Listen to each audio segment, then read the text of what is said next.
Hi FlossTube Stitchers.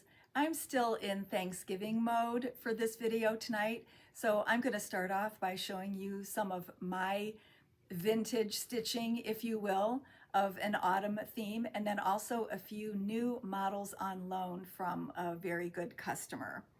The first one you've seen in previous Thanksgiving videos, and honestly, I still am unable to label it with the designer or the name of the chart. It was a freebie years ago. I'm pretty sure it was designed specifically for this window pane fabric. And while I have it up close, I'll just mention that if you have fabric that's interesting or has some open areas that you've created as a part of the design or that it was woven that way, you can ask the framer to put a colored mat underneath to really show it off. So that was like a perfect match to this pretty frame. The reason I'm showing it is because when I first had it framed, I thought I would be really, different and unique and have Bonnie put the screw eyes and wire on in this format so that it hung with the acorns aiming down. And, I thought it was fun. I thought it was different, but you know what? It was a mistake. I really didn't like it. It just looks odd on the wall. I never figured out how to do a grouping around it where I could put things for other seasons. So it ended up just being on a single nail on a small wall. And I don't know, it just kind of bugged me. I'm really funny. I like squares, I like circles. I don't like every other shape.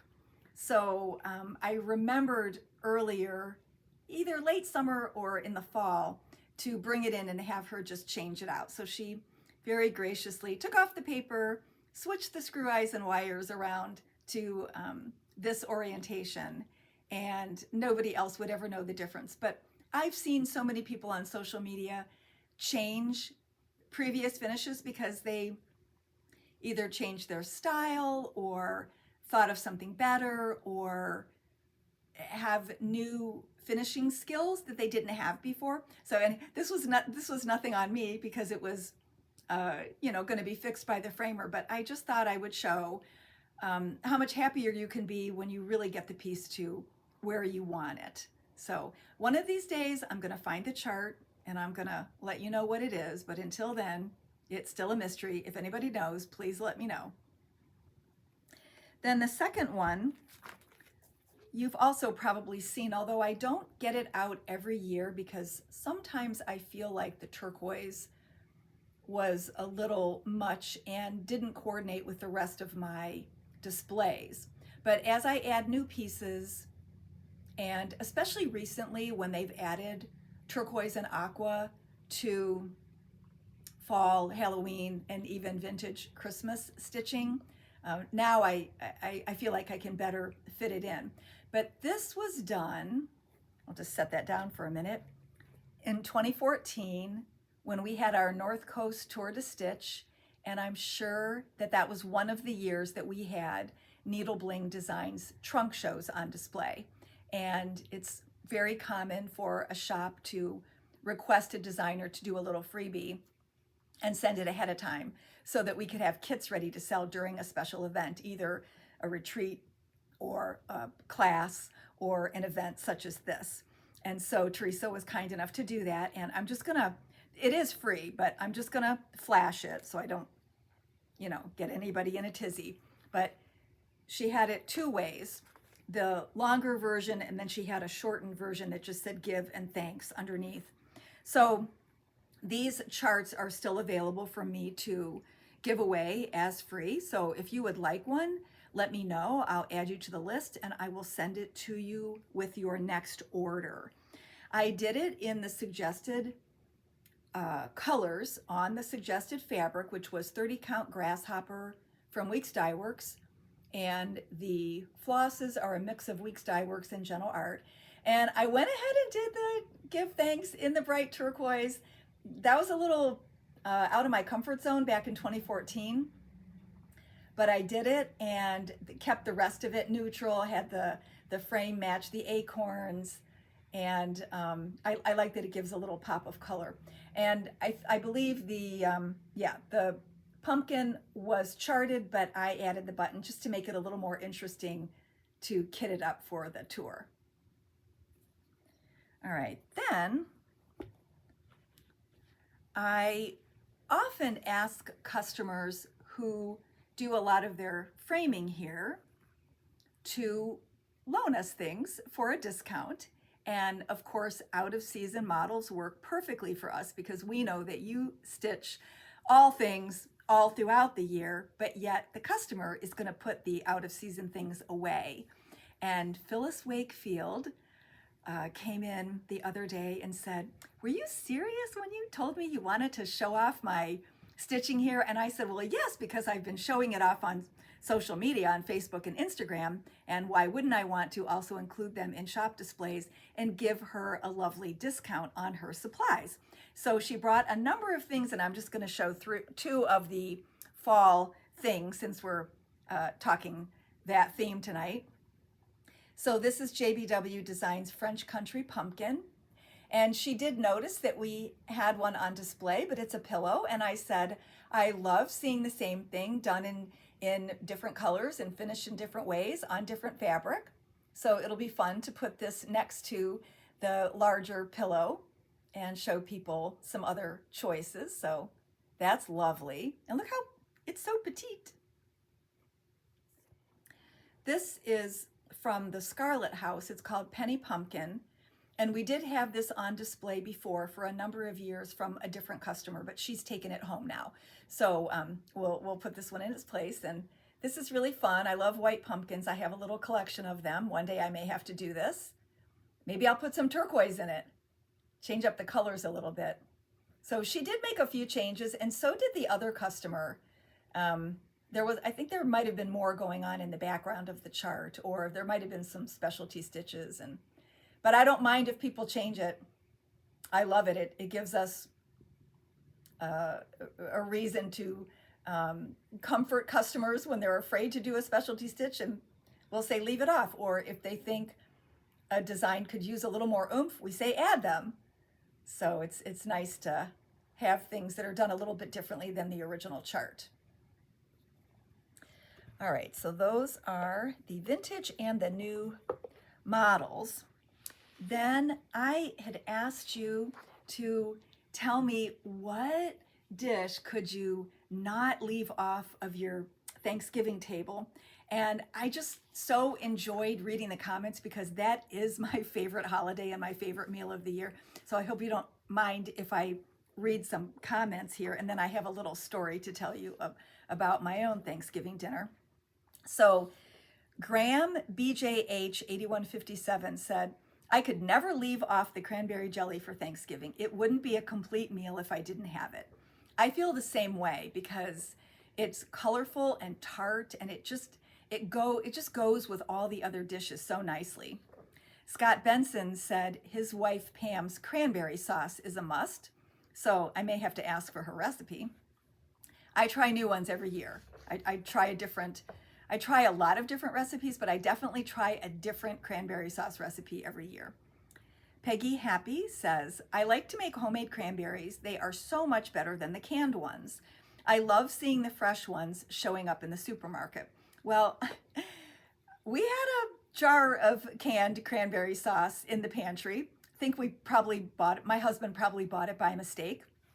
And we had gotten a Thanksgiving dinner pizza a couple weeks ago from one of our local independent pizza shops.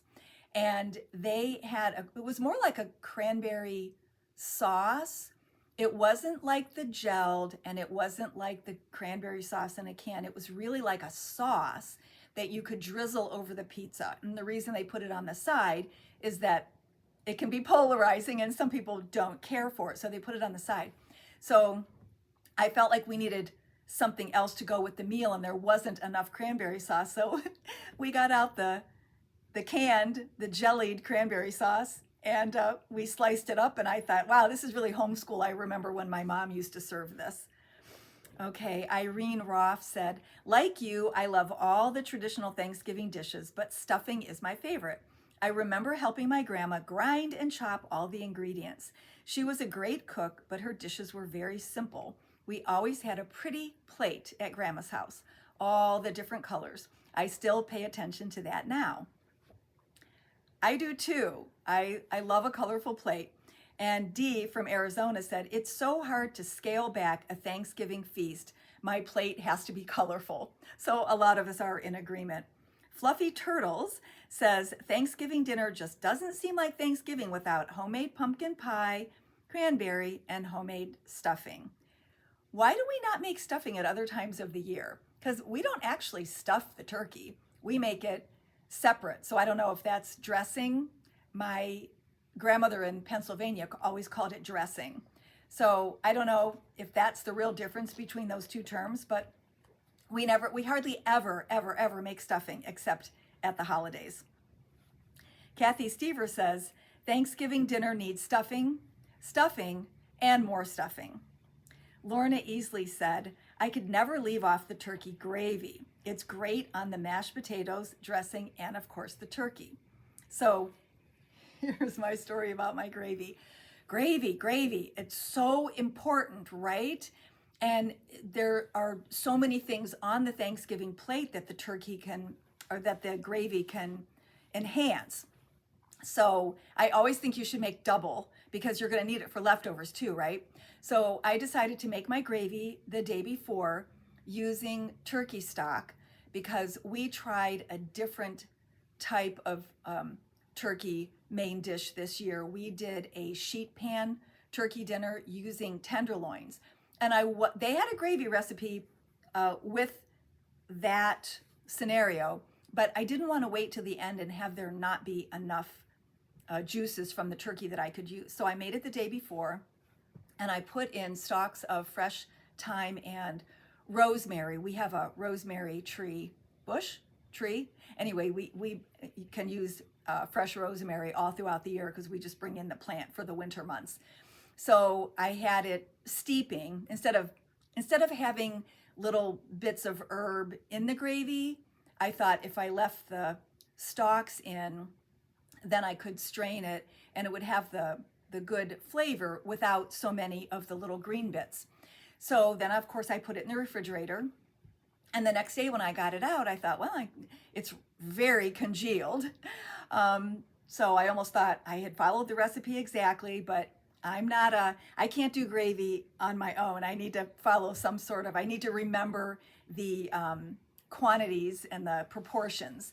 So I followed the recipe using cornstarch rather than flour, and it was just really congealed. So I thought, well, I'm going to put it back on the stove and put it on low and get it melted. It almost looked like it was frozen. So I wanted to, melt it down.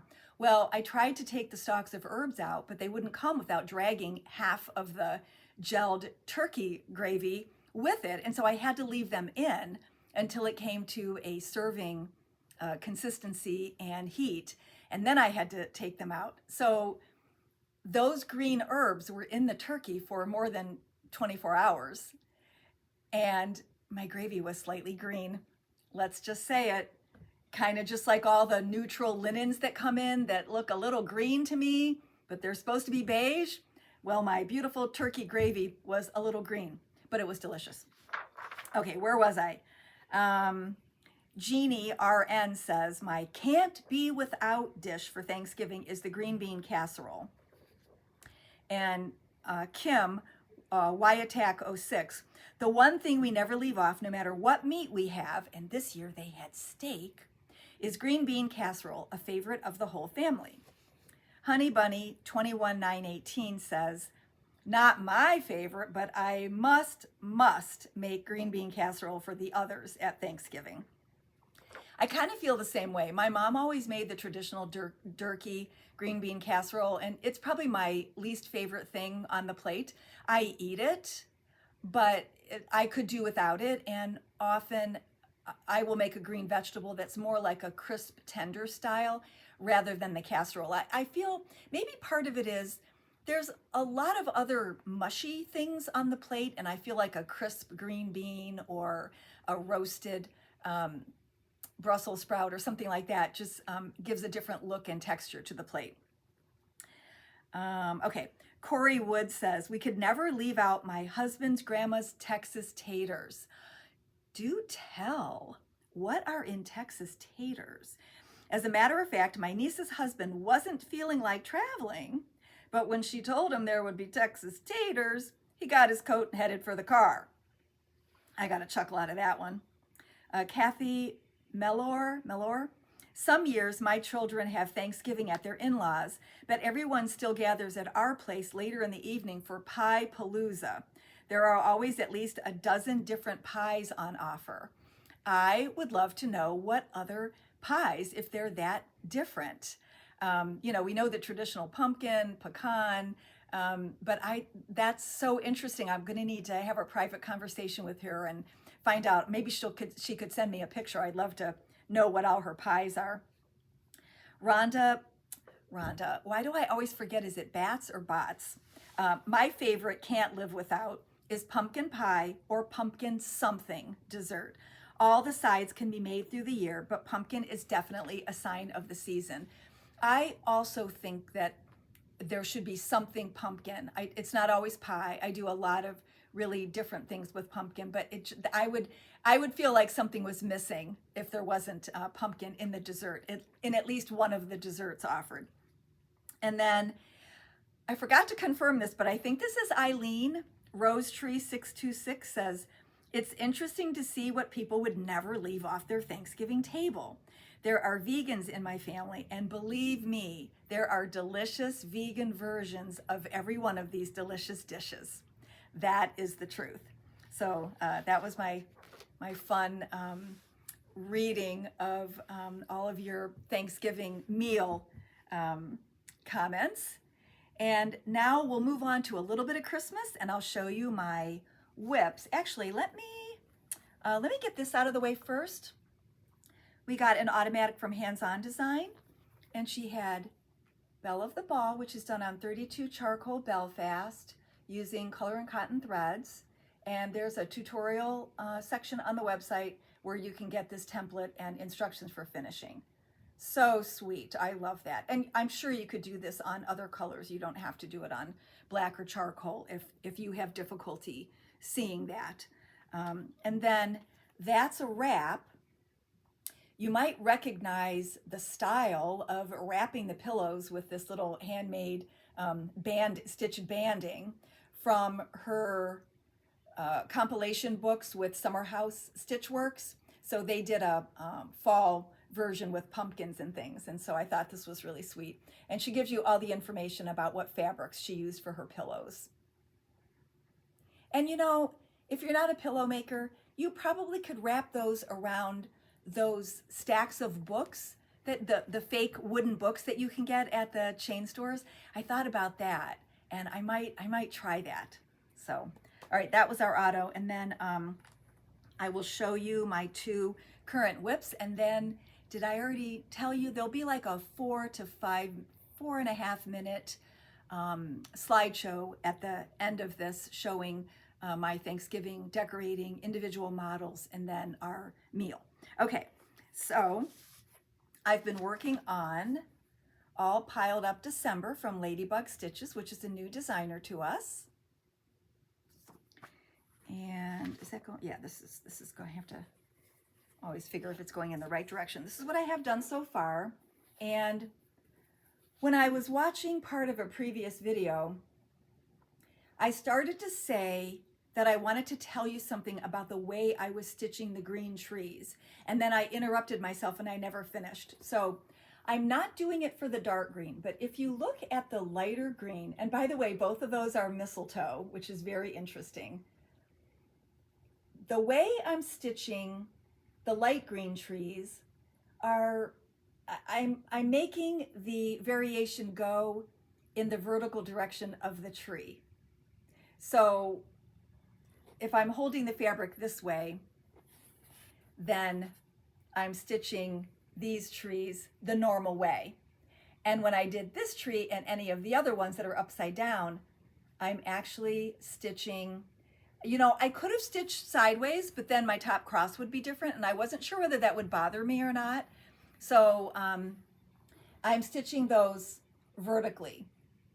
Now, what it does different on the back is it leaves ridges, which are sometimes really helpful when you're winding thread under. This is a 20 count Aida, and it's, you know, your stitches are smaller and sometimes you have to change needles to wind your thread under or whatever. So it does make it a little bit easier to weave your threads up instead of across, but I don't like the way it looks on the back, so I probably wouldn't do this on a regular basis. But I had a customer years ago.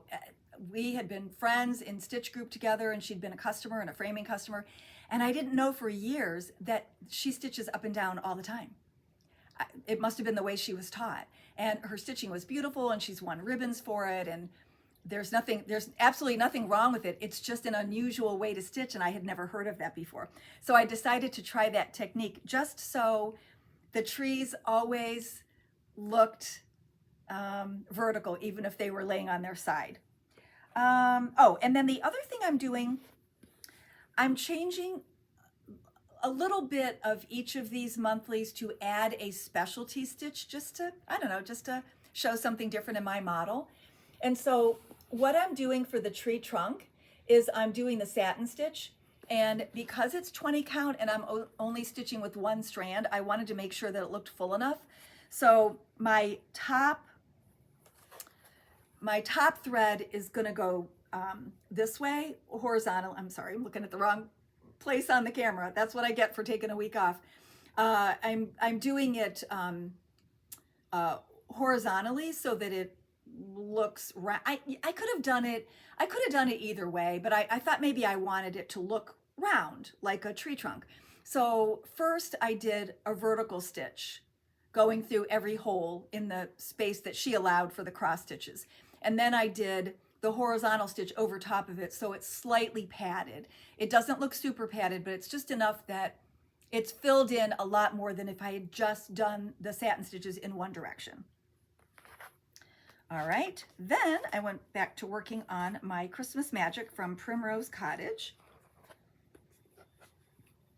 Hallmark movies to the rescue. I've gotten a lot of stitching done.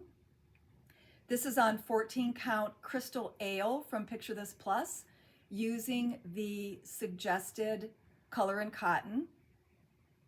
And it's really been fun. Of course, you know, the letters go really fast, so, you know, I don't want to give myself too much credit because those parts went very fast.